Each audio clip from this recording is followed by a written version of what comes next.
guys, and welcome back to my channel. My name is Genevieve. If you're meeting me for the first time, nice to meet you too, and you're welcome back to this channel. Here we talk about issues revolving around marriages, parenting, motherhood and its lifestyles. I also share tips and hacks that helps mothers, to go through this journey of motherhood with ease. For those of you who know me, thank you. My returning subscribers, you guys are amazing. You guys have been awesome. I really appreciate the love and encouragement coming back to watch my videos. It means a lot to me. So thank you guys for returning, and also God bless.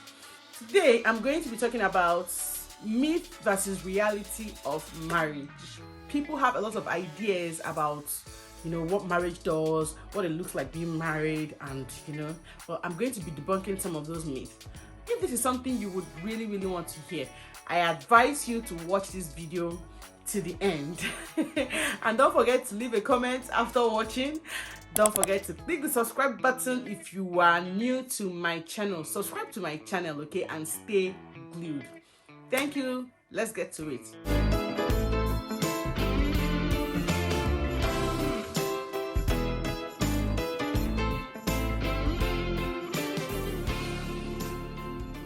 Well, in no particular order, one of the myths about marriages is that people think that marriage, once you get married, all your problems will disappear. Marriage will take away all your problems. Who said that?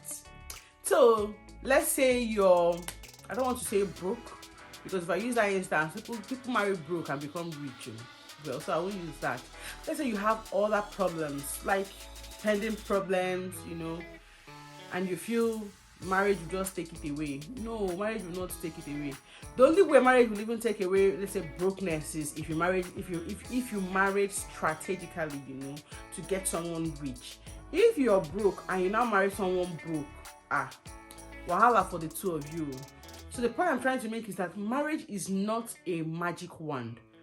I mean, you have lots of problems going on emotionally, psychologically, probably maybe physical problems, lots of problems going on, and you feel like the top chat now is once I get married, that marriage will just use its magic wand to fix the other problems. No. If you're single and you're trying to get married and it's a problem for you, that problem is on a class of its own. And the other problems are also on their respective classes.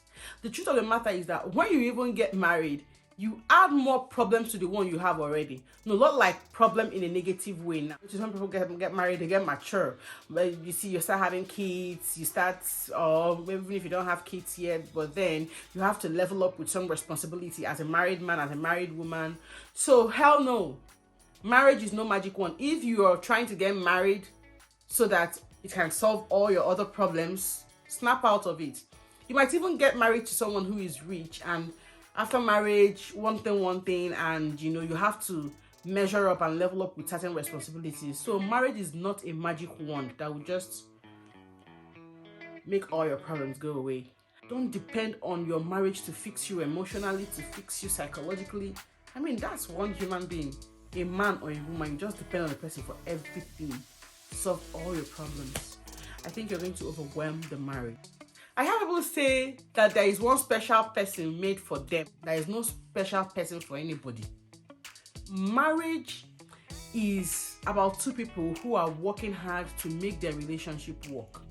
Have you ever noticed that somehow you see somebody and you're like, this person has some character traits, this person has some similar traits with this person. The point I'm trying to make is the person you're going to get married to can be anybody. There are 1,001 people you can choose from and get married to and make it work. So what determines who you're going to marry is not as a result of the fact that God has created that person and kept for you. It depends on where you're going to, the kind of relationship you want to build, the kind of family you want to build eventually. And then you look for somebody who has similar ideas, who shares the same ideology with you. And then you people click and you get married. And when you get married, you start working hard to make the marriage work. There is no one special person there for you, I beg. If you're thinking and waiting for your Prince Charming, who is specially made for you to come and rescue you, you're going to wait for a very long time. So start working out to, working out your marriage or working out to get married, whichever one. But shall take away these myth that there is one special person made for you. Forget about what you see in movies. Forget about that. You're still the one for me. Forget about all those songs they sing. The songs are nice. They're supposed to give you, an idea of how you feel about your spouse. Those music and those movies is just helping people to project expression. That is how people feel when they're in love, and which is a very beautiful feeling. But don't go thinking that, if it's not this person, is the whole world. Okay, let me give you an example. You remember all these couples that are divorced. I'm not trying to shit anybody, I'm just giving an instance. All these couples are divorced. If you check their love story when they were loving up, it's like you're the one special person for me. But they divorced, Abby. So you get my point now. I'm sure you get my point. So the point I'm trying to make is there's no one special person for you. It's just you finding somebody that clicks with you, and then you will work hard to work out your marriage. 3. In Igbo land, I don't know if I should use this adage, but they'll say that marriage is like a gift. I don't want to speak it in Igbo. Marriage is like a gift that if you open it, whatever you see, you take. Marriage is no box of chocolate. Marriage is no package. Marriage is no. See, let me tell you, people know what they are going into before they get married. People know exactly what they are going into before they get married. You must have seen the red flags. You must have seen. Guys, there's just something out there that prepares you for what you're going to meet. At least you have an idea of what you're going to meet. Even though I'm not trying to say that surprises might not spring up. Surprises may spring up during the marriage, but trust me, before you get married, you know at least 60% of what to expect in that marriage. Surprises can come, yes. People change, and people's association might affect the way they handle things. You all of a sudden you say, how come somebody is beginning to feel like a total stranger? Yes, those ones happen. But what I'm telling you is that marriage is no box of chocolate where they say you open the gift and what you see is what you get. Reality is that successful marriages is not about chance or luck. Feels like I'm repeating myself. It feels like I'm repeating the point I made the last time. But truly, successful marriages are not built out of luck or chance. Successful marriages are built based on similar ideologies. People work out their marriages, so people know what they expect. It's not a matter. It's not by chance. It's not by luck that you're not lucky that your marriage is working. Okay, you don't want to say you're lucky to get this man. People actually know what they were going to be expecting in that marriage. They know. Trust me, I've seen people that before they got married, you're dragging them back. Don't go, don't do this, don't. Everybody's saying don't go, and they will go ahead with that marriage, and then the next day you start suffering. I'm just like, boy, you signed up for it now, but it's not like when people are not showing empathy and all, but then there is just that thing in you that also make you to want to tell the person, but you shall know now. You know that you were warned. You get? So people know what to expect before entering marriage. Singles, don't let anybody deceive you. Don't let anybody deceive you. Ask the right questions. I think I should do a video on the questions you should ask before getting married.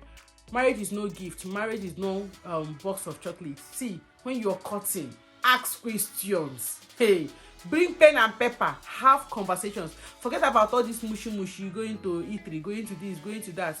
Ask serious questions. Have serious questions. This one. So people think that married people have sex 24/7, while other people think that married people's sex life is boring. Now the two of them are wrong. The two theories, the two ideologies, they are all wrong. The reality of it is that sex is beautiful in marriage, but that's obviously not the only thing people think about in marriage. Just like I said in point number 1, marriage comes with lots of responsibilities. Imagine a man with 5 children, for example. A wife, you have bills to pay ranging from house rent, school fees, feeding, and all the bills. And all you want the man to be thinking about is just sex. Oga has to go and hustle, and you know the way this thing works. When your mind is so busy, you're not even thinking. It's not like you won't balance that their sex life is not balanced. So people work hard to balance their sex life in marriage. It's not like they have sex 24/7. I think after honeymoon, they reverse to. I don't know how people do. I don't know how to explain this. But after honeymoon, people reverse to being normal, balancing every aspect of their lives, including their sex life. And you can't say because people are married and then their sex life is boring. If that is what they're using to deceive people, maybe into fornication and all, lie to lie yo. Fornication and adultery has no excuse. So don't let people deceive you by saying that once you get married now, that your sex life will become boring. I mean, I want to understand what really happens to people on the altar. Is it that after getting married on the altar, something that your sex organs will be swapped? Or I don't understand.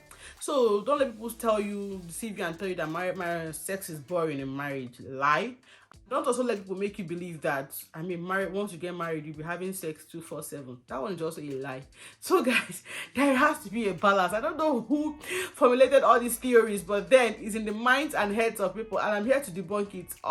It's not true. Your spouse completes you. Hey bro, hey sis, you are holy and completely made by a very good God. If anybody completes you, it is you. You are complete. You are a complete individual. You are complete the way God made you. You are beautiful. You are smart. You are sound. You are handsome. You are enough the way God made you. It is not marriage or your spouse that completes you. No, but your spouse complements you. They do. They complement you. They don't complete you. They bring out the best in you, but complete you. No, you're complete. You don't need anybody to complete you. All you need is compliment, an extra, an addendum. The way you are complete. For compliments, that is what your spouse does to you. Say, don't argue or don't go to bed angry, or don't go to bed without resolving an argument. But the reality is that some arguments cannot be resolved in one day. You can have healthy arguments on an issue with your spouse without fighting, without quarreling, without having to whatever. Don't fight, don't quarrel. But then you're having serious heated conversation with your spouse. So what you do in that situation is you can go to bed and sleep over it, cool off, and the next day you continue with the argument. You can have healthy arguments. You see two people having serious arguments, serious conversation, but they're not shouting, they're not quarreling. That's very healthy, and that is okay.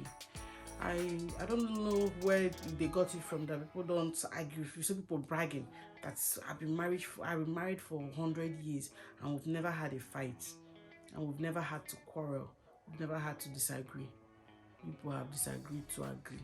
People have had conversations.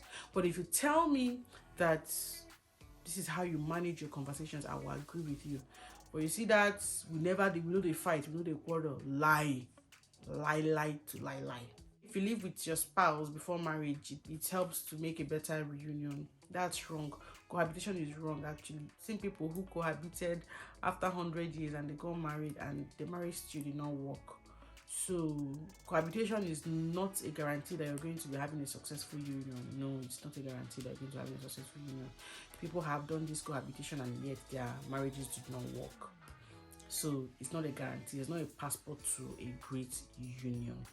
Don't let people deceive you into believing that cohabitation works. You see people that say, we've lived together for XYZ number of years, but once they got married, 6 months down the line, the marriage will just crash. I think it's a way of people to run away from responsibilities. You see this husband and wife, it comes with great responsibilities. People would like to be baby mama and baby papa. Instead of being your wife, they will be your baby mama. I don't owe you nothing. I just take care of my kids. Do you get? So I think, in my own opinion, cohabitation is a way for people to be responsible, very responsible, So it doesn't mean that you're going to be better couple if you cohabit before marriage. Nobody said that. It's not even no guarantee at all. There's no guarantee at all. Guys, I've come to the end of today's video. My spirit is a bit low towards the end because I was shooting this video and all of a sudden it stopped recording. Okay, I'm shooting with my phone, so my phone device is already full. It stopped recording. I had to go back. This content creation thing is very wonderful. So guys, while we believe God for a camera, we continue to move. Thank you so much for watching my video to the end. I really appreciate it. click the subscribe button. If you have watched this point without subscribing, click the subscribe button to subscribe to my channel. Okay, so don't forget to share, like, and comment. Thank you so much and have a great time. See you. Bye.